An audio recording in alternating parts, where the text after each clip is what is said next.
Hello guys, ayan ipapakita ko sa inyo kung paano maglagay ng beads sa wedding gown or sa gown. Ganyan. Iisa-isahin mo ikabit yan and then itatahi mo siya. Kailangan balance yung paglalagay. Ganda ng gems sa Ganyan paglalagay. po. Lalagyan siya ng Beads. isa-isang tinatahi. Ganyan kahirap gumawa ng wedding gown or maglagay ng beads sa gown. Ganyan po, ayan. Thank you for watching. Wala.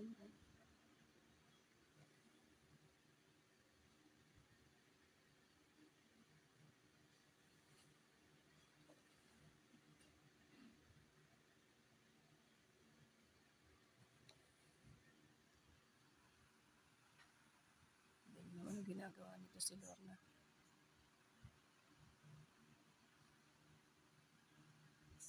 Lalaro na naman.